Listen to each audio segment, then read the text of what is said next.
The laughter was too loud, the champagne too bubbly, and the string lights too bright.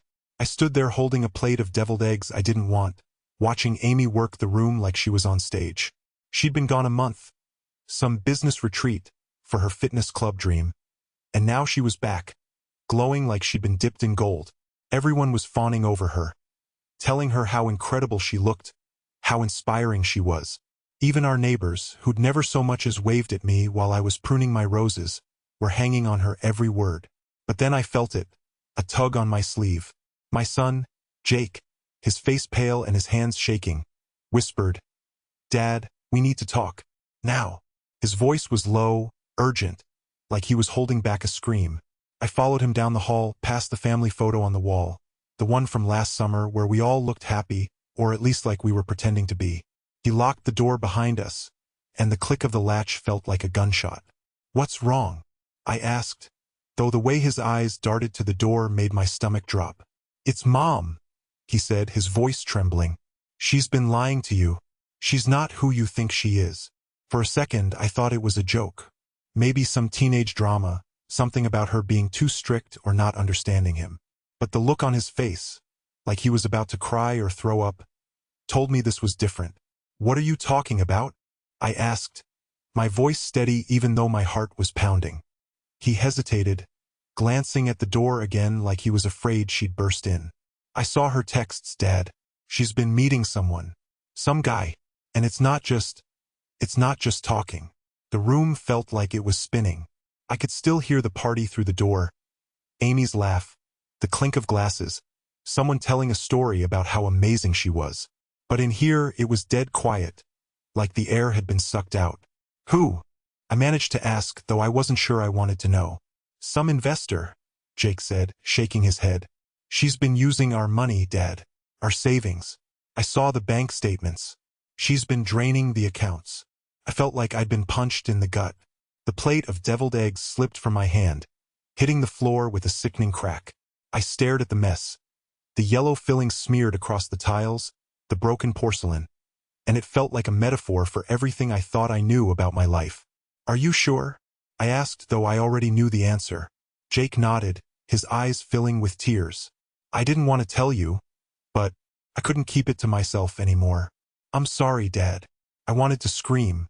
I wanted to storm out there and confront her in front of everyone, demand answers, make her explain how she could do this to us. But instead, I just stood there, staring at the locked door, listening to the sound of her laughter on the other side. The party went on without us, the noise bleeding through the walls like a cruel reminder of the life we'd built, or at least the life I thought we'd built. And all I could think about was that family photo on the wall, frozen in time, smiling like we had no idea what was coming. Jake reached out and squeezed my arm, his hand still shaking. "What are you gonna do?" I didn't have an answer. Not yet. But I knew one thing for sure. The perfect family in that photo was gone. And whatever was left, it was going to be a hell of a lot messier than a plate of broken deviled eggs. The air in the hallway felt heavier than it should have, like the house itself was holding its breath. My son, my kid, had pulled me aside with a grip that betrayed the calm smile he'd been wearing all evening. His hand on my arm was trembling, and when he shut the door behind us, the click of the lock sounded louder than it ever had before. "Dad," he said, his voice low and urgent, like he was afraid the walls might hear him. "Mom's been lying to you." I blinked at him, my brain stalling for a second. "What are you talking about? Lying about what?" He glanced over his shoulder, as if Amy might burst through the door any second. "She's not who you think she is. I've seen things, Dad. Things you need to know." I stared at him, trying to process what he was saying. My son, my kid, was looking at me like he was about to drop a bomb, and I wasn't sure I was ready for it. But before I could say anything, he reached into his pocket and pulled out a folded piece of paper, handing it to me like it was evidence in some courtroom drama.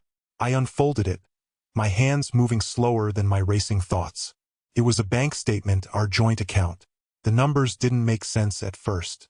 I squinted at them, my brain scrambling to catch up. Then it hit me. The balance was way lower than it should have been. Like way lower. "What the hell is this?" I asked, my voice tighter than I meant it to be. "She's been taking money out," he said, his voice cracking under the weight of what he was saying. A lot of it. She's been meeting with some guy, some investor, and she's been using our money to fund her stupid fitness club thing. I felt something sharp and cold twist in my gut. What guy? What are you talking about?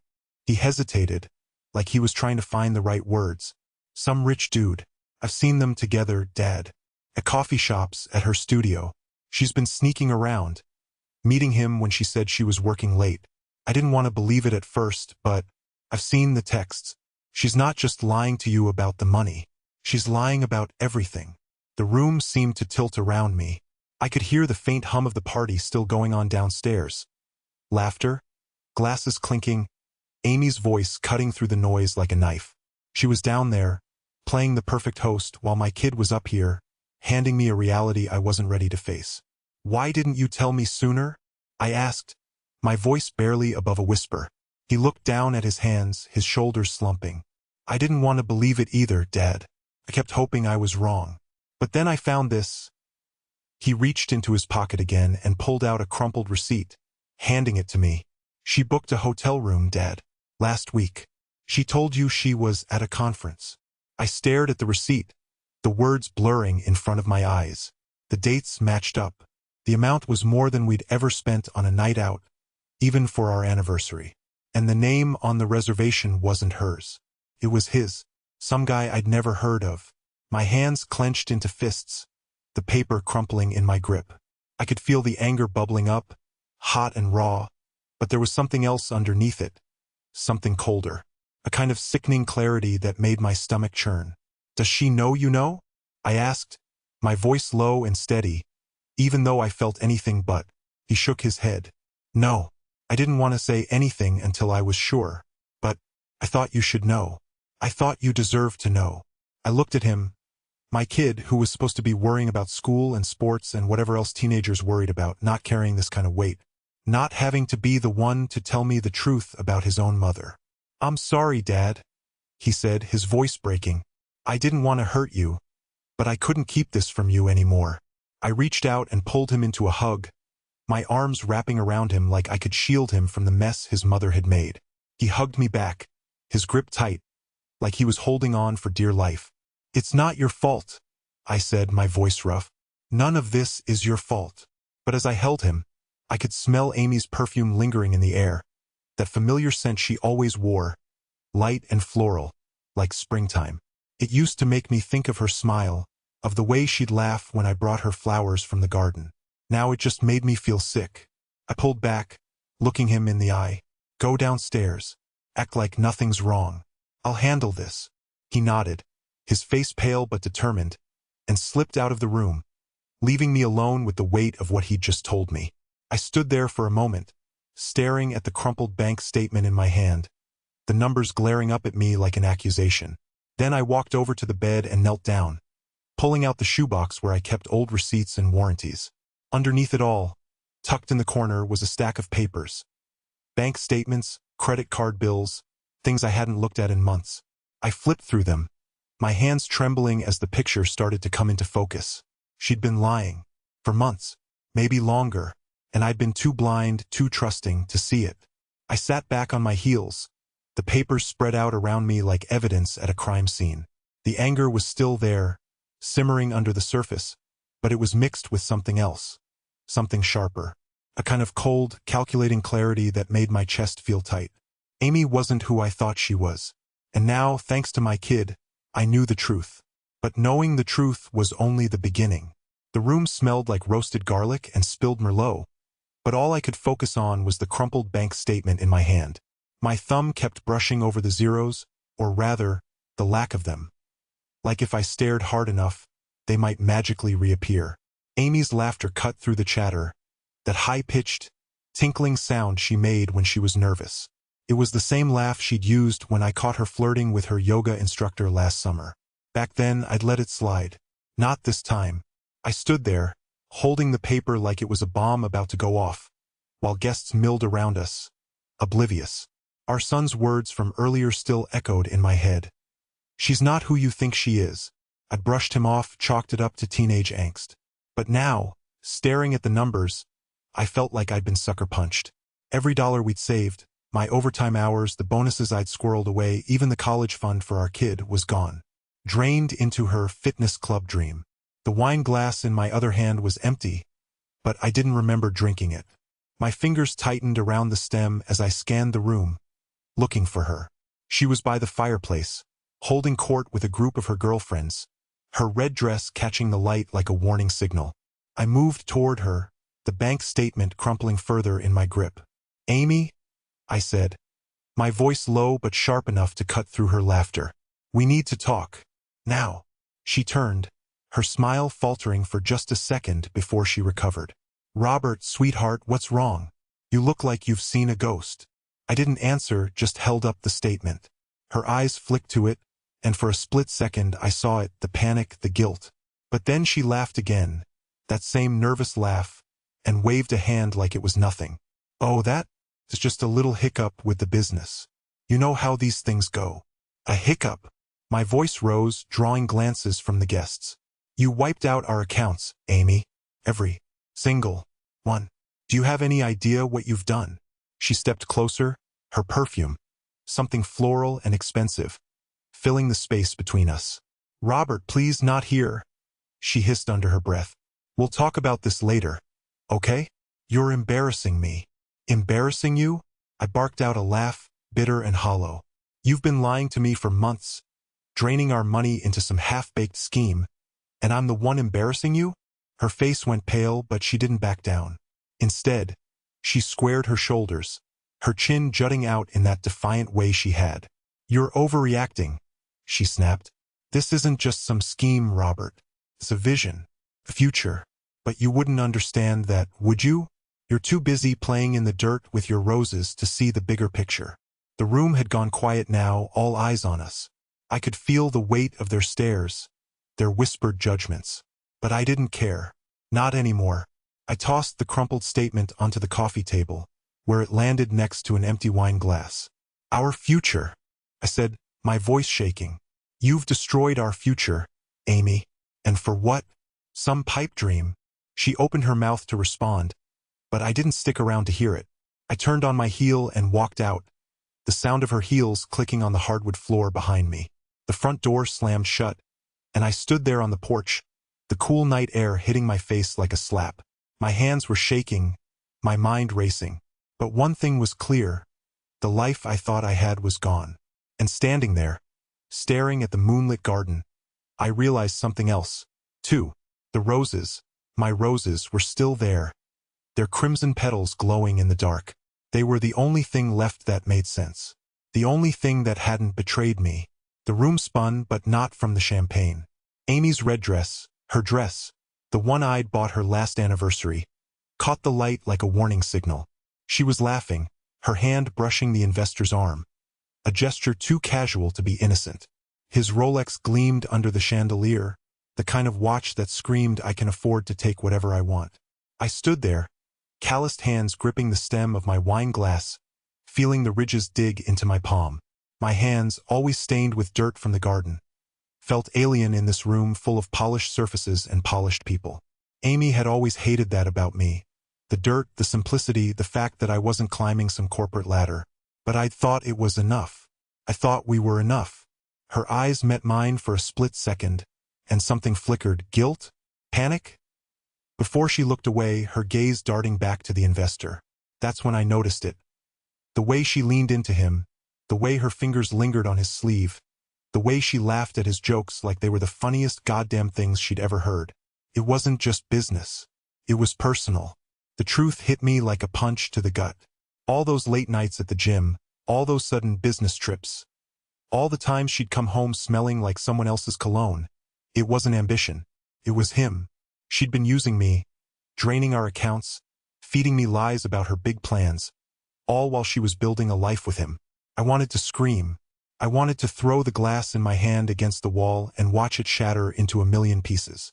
But instead, I stood there, frozen, my mind racing through every detail, every red flag I'd ignored. The way she'd started dressing differently, the way she'd stopped asking about the garden, the way she'd looked at me lately, like I was something she'd outgrown. The investor caught my eye, his smirk sharp enough to cut glass. He raised his glass in a mock toast, the Rolex catching the light again. It was a taunt, a reminder that he'd won. He'd taken everything, my wife, my money, my dignity, and he didn't even have the decency to hide it. Amy's laugh rang out again, high and artificial, like the sound of breaking glass. I looked down at my hands, the dirt still caked under my nails, and for the first time, I didn't feel ashamed. Those hands had built something real, something honest. And she'd thrown it all away for a man who'd never get his hands dirty. I set the glass down on a nearby table, the wine untouched. The room felt suffocating, the air thick with the scent of Amy's perfume. Something expensive, something she'd bought with money that wasn't hers. I turned and walked out, the sound of her laughter fading behind me. Outside, the night air was cool, a relief after the stifling heat of the party. I looked up at the stars, the same stars I'd seen 1,000 times from my garden. They didn't judge. They didn't lie. And for the first time in weeks, I felt like I could breathe. But even as I stood there, the weight of what I'd lost settled over me. Amy wasn't just gone. She'd never been mine to begin with. And the life we'd built together? It was just another one of her lies. I reached into my pocket and pulled out the trowel I always carried, its handle worn smooth from years of use. It was the one thing she'd never been able to take from me. And as I gripped it tight, I realized something. The garden wasn't just a hobby. It was my anchor, my truth. And no matter what Amy had done, she couldn't take that away. I turned and walked toward the gate, the sound of the party fading behind me. The roses would need pruning in the morning. And for the first time in a long time, I was looking forward to it. The trowel felt heavier than usual in my hand, its wooden handle worn smooth from years of use. Amy had always hated it, called it rustic with that tone she reserved for things she couldn't bear to understand. That trowel had been my father's, passed down like some kind of sacred relic, and now it was the only thing that felt real in my hands. The party was still going on inside the house, the muffled sounds of laughter and clinking glasses seeping through the walls like some kind of sick joke. But out here, in the garden, the air was sharp and clean, carrying the faint scent of damp earth and the first blooms of my roses. I knelt down in the dirt, the knees of my slacks pressing into the soft soil. The gloves I wore were stained with years of work, the fabric frayed at the fingertips. I didn't care. Amy had always hated that too. How I'd come inside with dirt under my nails, how I'd track mud across the pristine floors she insisted on keeping spotless. She never understood why I spent so much time out here, why I'd come home from work and head straight for the garden instead of her. But the roses, they didn't lie. They didn't hide bank statements under the bed or whisper promises to strangers.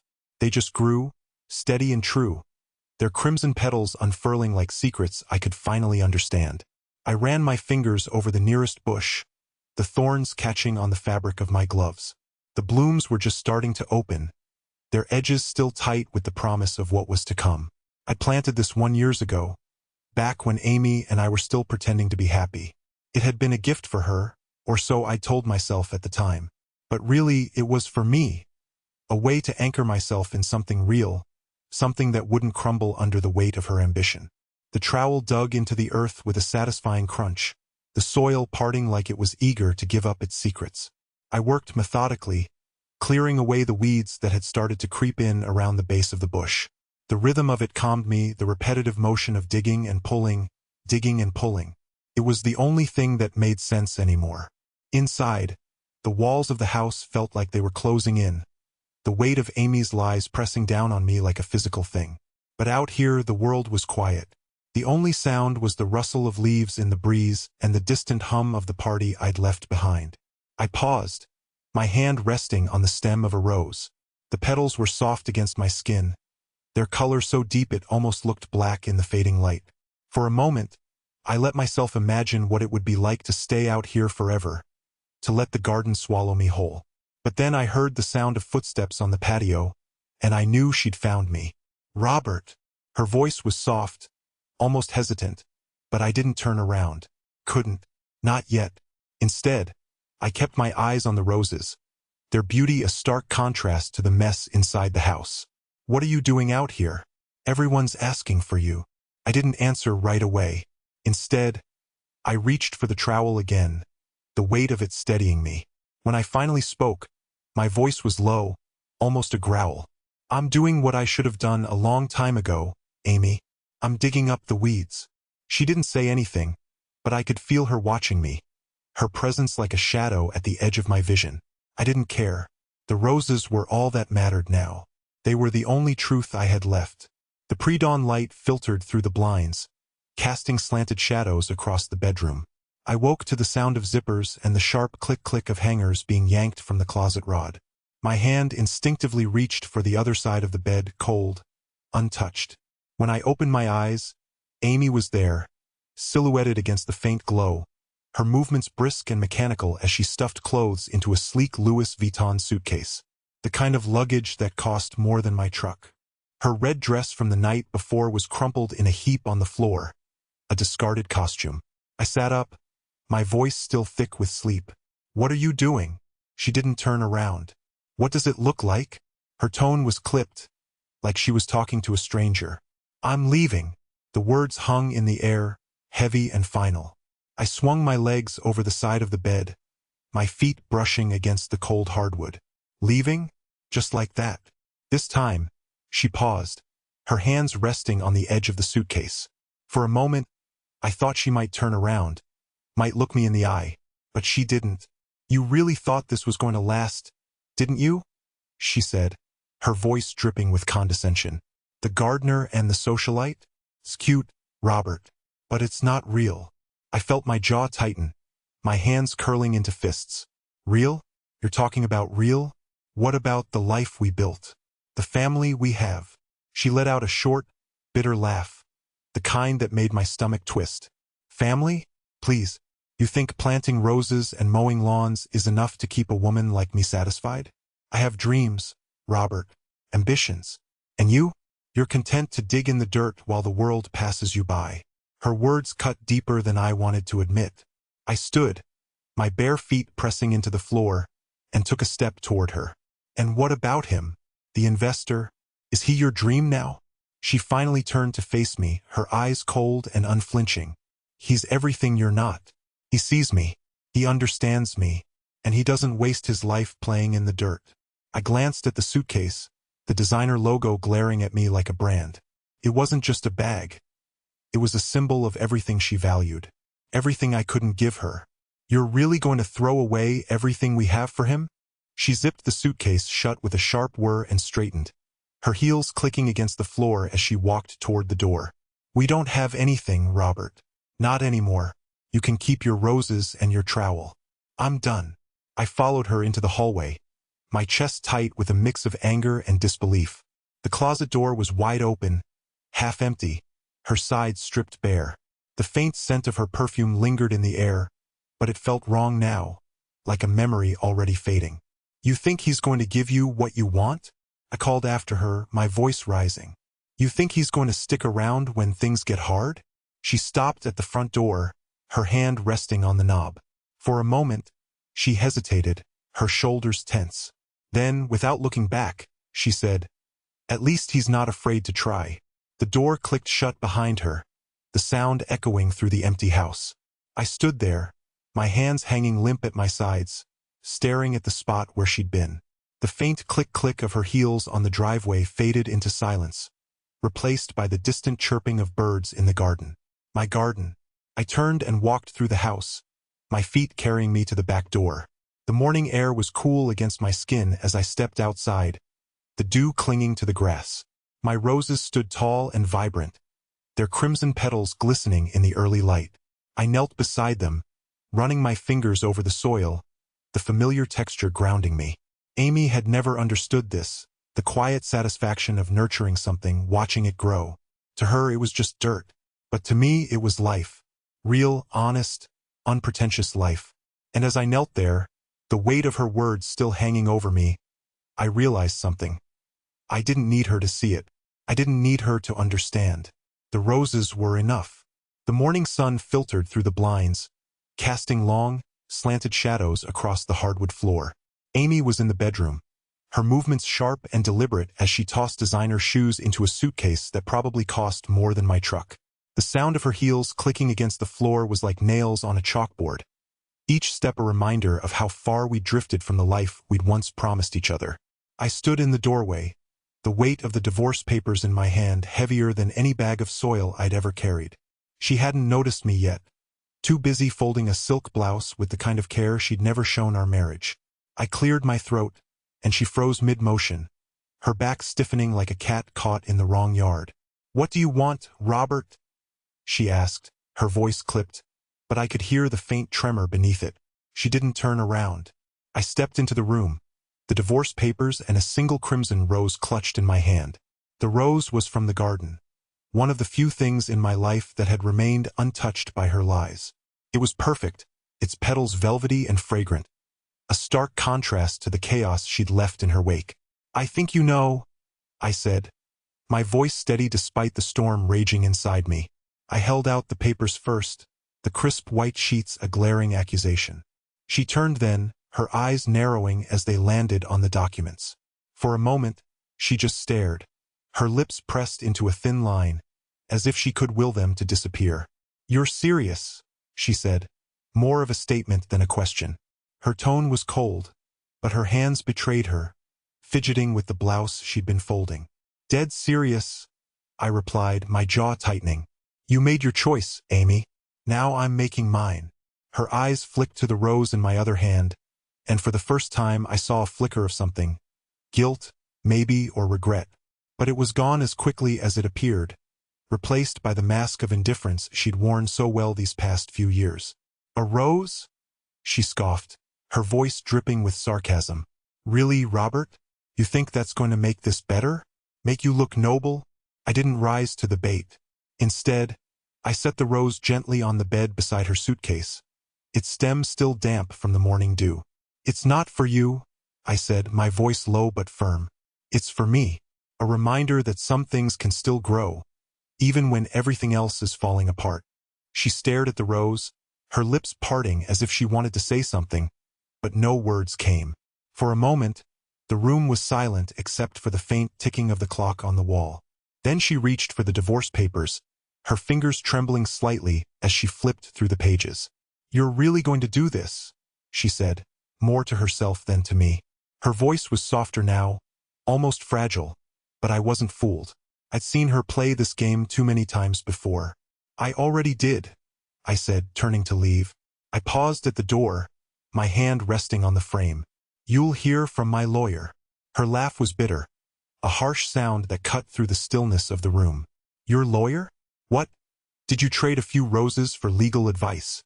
I didn't respond. There was no point.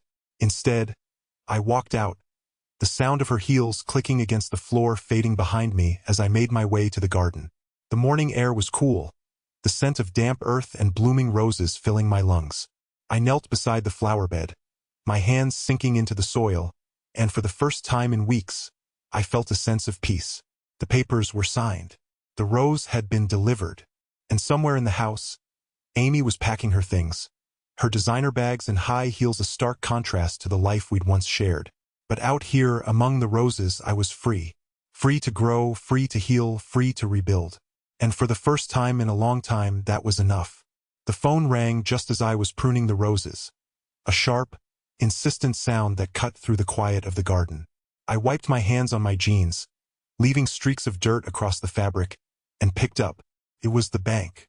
The man on the other end sounded like he was reading from a script, his voice flat and professional, but the words hit me like a hailstorm. "Mr. Thompson, we wanted to inform you that Mr. Hartman has withdrawn his investment from the fitness club project. The remaining funds in the account are insufficient to cover the outstanding debts." I gripped the phone tighter, my knuckles whitening. "What does that mean?" The man hesitated, and I could almost hear him shuffling papers on his desk. "It means the project is no longer viable. The accounts tied to it will be frozen, and any remaining assets will be liquidated to cover the outstanding liabilities." I didn't respond. I just stood there, the phone pressed to my ear, staring at the roses in front of me. Their petals were a deep, velvety red, the kind of color that made you believe in beauty even when everything else was falling apart. When I finally hung up, I found Amy in the living room, pacing like a caged animal. Her hands were trembling, and her makeup was smudged, streaks of black running down her cheeks. She looked like a stranger, someone I'd never really known. "What's wrong?" she asked, her voice high and brittle. I tossed the crumpled business plan onto the coffee table. It landed with a soft thud. The pages splayed open to reveal the glossy mock-ups of her dream fitness club. Hartman pulled out, I said, my voice cold and steady. Your project's dead. The accounts are frozen. You've got nothing left. Her face crumpled, and for a moment, I thought she might cry. But instead, she laughed. A harsh, jagged sound that made my skin crawl. You're lying, she spat. You're just trying to scare me. I didn't respond. I just watched her as she grabbed the business plan, her hands shaking so badly she could barely hold it. She flipped through the pages, her eyes darting back and forth as if she could will the numbers to change. But they didn't.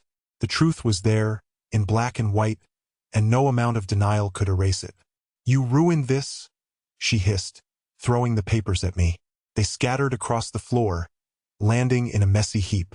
You never believed in me. You never wanted me to succeed. I felt a surge of anger, hot and sharp, but I pushed it down. No, I said quietly. You ruined this. You lied to me, you used me, and now it's all falling apart. Don't you dare try to blame me for your mistakes. She stared at me, her eyes wide and desperate, but there was nothing I could do to fix this. The damage was done. Her dreams were crumbling faster than her lies, and there was no going back. I turned and walked out, leaving her standing there with her tear-streaked makeup and her shattered illusions. The garden was waiting for me, and for the first time in a long time, it felt like the only place I belonged. The first time she came back, it was raining. Not the kind of rain that washes things clean, but the kind that clings to your skin and makes everything feel heavier. I was in the garden, pruning the dead branches off the rose bushes, when I heard her voice. It was soft at first, almost hesitant, like she wasn't sure she had the right to be there. Robert, she called out, her voice cracking. I didn't turn around. I kept my back to her, my hands steady as I snipped away the withered stems. She stepped closer, her heels sinking into the damp soil. Please, she said, her tone softer now, almost a whisper. I made a mistake, a huge mistake. I need you to forgive me. I finally turned, my eyes meeting hers. She looked different, smaller somehow. The confidence she used to wear like armor was gone, replaced by a desperate kind of hunger. Her designer coat was soaked through, and her makeup was smudged, giving her the look of someone who hadn't slept in days. Forgive you, I said, my voice steady despite the storm raging inside me. You emptied our accounts, Amy. You lied to me. You left. And now you're back because what? Because it didn't work out with him? She flinched, her eyes darting to the ground. It wasn't like that, she said, her voice trembling. I thought I was doing the right thing. For us. For the family. For the family? I snorted, shaking my head. You don't get to use that word anymore. Not after what you did. She took another step forward, her hand reaching out toward me. Robert, please. I'm sorry. I'm so sorry. I'll do anything to make this right. I stepped back, my hand instinctively going to the rusty key in my pocket. It was warm from being clutched so tightly, a small but solid reminder of the boundaries I'd set. You can't, I said, my voice low and final. Some things can't be fixed. Her face crumpled, and for a moment, I thought she might actually cry. But then her expression hardened, and she straightened up, pulling her coat tighter around her. You're really going to do this? She said, her voice sharp now. You're really going to shut me out like some kind of criminal? I didn't answer. Instead, I walked to the garden gate and slid the key into the lock. The metal groaned as I turned it, the sound echoing in the quiet space between us. Robert, she said again, her voice breaking. Don't do this. Please. I looked at her one last time, taking in the woman I'd once loved, the woman who'd shared my bed and my life and my dreams. And then I closed the gate, the latch clicking into place with a finality that made my chest ache. She stood there for a long time, her hands gripping the iron bars, her eyes pleading with me to change my mind. But I couldn't. Instead, I turned and walked back to the roses, their crimson blooms a silent reminder of the life I'd chosen to keep. The rain kept falling, washing away the footprints she'd left in the soil. And when I finally looked back, she was gone. The roses that spring were unlike anything I'd ever grown before. Crimson, velvety, and defiant. They seemed to bloom with a kind of quiet fury, as if they knew what they represented. Each morning, I'd step out onto the dew-soaked grass, my boots sinking into the freshly turned soil, and just stand there for a moment, breathing in the earthy scent of renewal. The garden had become my sanctuary, my confessional, my battlefield. Every thorn I pruned, every weed I pulled, felt like another piece of the old life I was shedding. I'd wake up before dawn, the house still cloaked in silence, and head straight for the shed. My trowel, worn smooth from years of use, felt like an extension of my hand. The gloves I wore were frayed at the fingertips, stained with the dirt of countless mornings. I didn't mind the mess. There was something grounding about the grit under my nails, the way the soil clung to my skin like a second layer. It reminded me that I was still here, still standing, still capable of creating something beautiful. The roses didn't care about my past. They didn't care about the lies, the betrayal, the hollow ache that still lingered in my chest. They only cared about the sun, the water, the care I poured into them. And goddamn, did they reward me for it. That spring, they exploded into color, their petals unfurling like tiny flags of victory. I'd catch myself smiling as I worked, a quiet, satisfied smile that felt foreign at first but gradually became more familiar. I thought about Amy sometimes, though not as often as I used to. The memories would come in flashes, her laugh, the way she used to roll her eyes at my obsession with the garden, the sharp click of her heels on the hardwood floor. But those flashes didn't hurt as much anymore. They were more like distant echoes, fading with each passing day. I didn't hate her.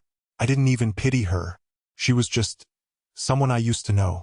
One evening, as the sun dipped below the horizon, painting the sky in shades of orange and pink, I sat on the edge of the garden bed, a cold beer in one hand and a pair of pruning shears in the other. The roses swayed gently in the breeze, their fragrance wrapping around me like a warm blanket. I took a long swig of the beer, savoring the bitter bite, and let out a sigh that felt like it had been building for years. The garden wasn't just a metaphor.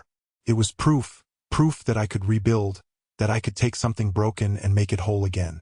The soil beneath my feet was rich and dark, teeming with life, and the roses, well, they were thriving. They'd survived the winter, the storms, the neglect, and come back stronger than ever. Maybe I wasn't so different. As I sat there, the shears resting in my lap, I realized something. I didn't need Amy's approval, her apologies, or her empty promises. I didn't need anyone's approval, for that matter. The garden was mine, and so was the life I'd carved out of the wreckage. It wasn't perfect, but it was real. And for the first time in a long time, that was enough. The roses bloomed brighter that spring, their colors vivid and unapologetic.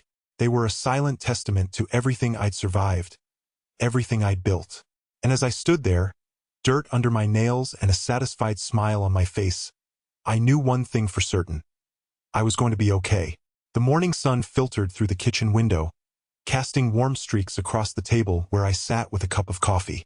My hands, calloused and weathered from years of tending to the garden, cradled the mug like an old friend. Outside, the roses were in full bloom, crimson and golden, their petals heavy with dew. I sipped the coffee slowly, savoring the quiet.